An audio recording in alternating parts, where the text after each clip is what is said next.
The Senate is expected to vote today to give President Obama fast-track trade negotiating authority to speed up new trade deals, including the TPP, the Trans-Pacific Partnership.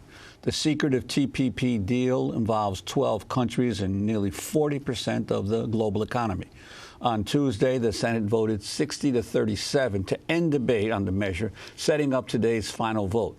President Obama has made the TPP one of his top priorities in his final term, aligning himself with the Republican leadership despite strong opposition to the deal from some of his traditional allies, including labor unions, environmentalists, and consumer groups.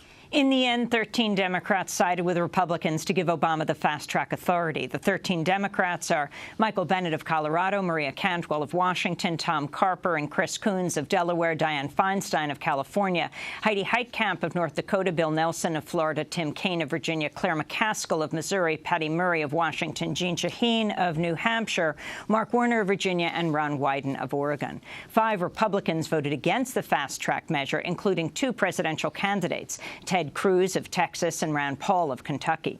The fast-track legislation also covers negotiations over a second trade deal known as the Transatlantic Trade and Investment Partnership, TTIP.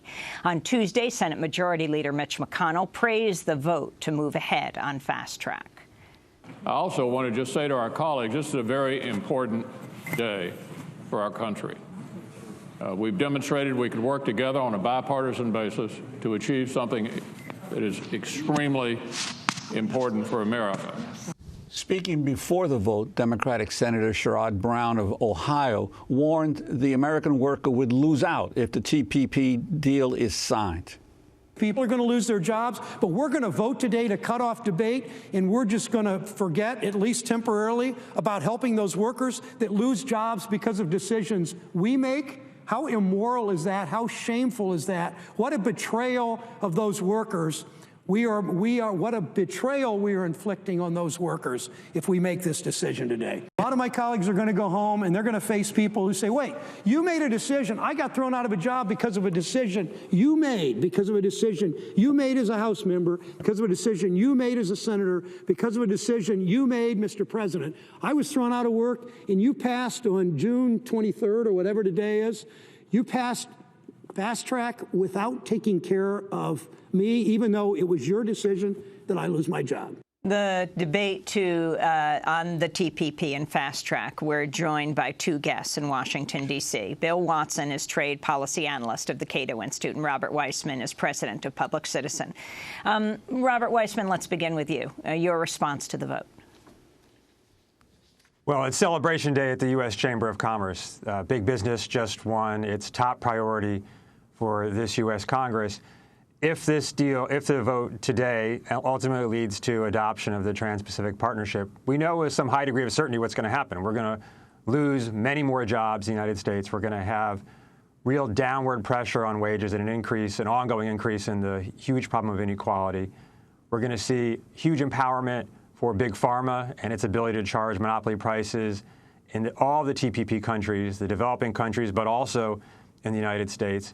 And we're going to see the creation and expansion of a special system that gives corporations the right to sue governments directly if those governments take action that the companies say infringe on their expected profits. It is a really horrible day for this country, notwithstanding what Mitch McConnell said.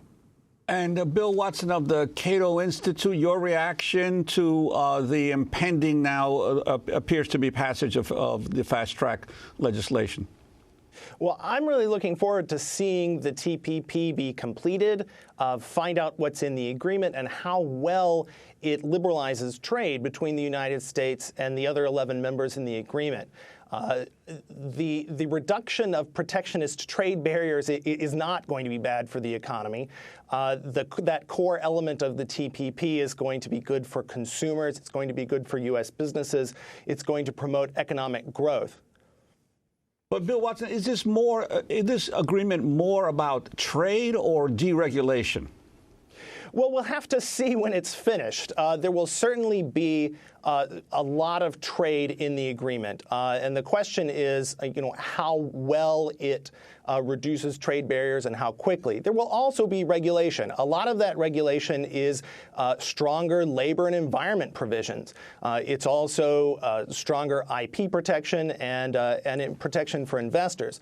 I think the correct calculus for the TPP is to look at the liberalization as a benefit and then see this regulation, the increase in regulation, as a cost to weigh against it. Rob Weissman, how do we know what is in the TPP, the trade agreement? Well, we don't really know much. I mean, we have models to look at. By all accounts, this is really a NAFTA-style agreement and follows the basic pattern that the U.S. has adopted in similar agreements over the last 20 years. But the actual text has been maintained public at the insistence of the U.S. government. Now, a couple of chapters, a couple of portions of the agreement have leaked through WikiLeaks, so we're able to see what the negotiating versions have looked like, including in the area of intellectual property, which has to do with patent monopolies for drug companies and copyright extensions and protections for Hollywood and other copyright industries, as well as in the so-called investment agreement, which really has to do with providing corporations special powers to sue governments in ways that are almost unfathomable to regular people.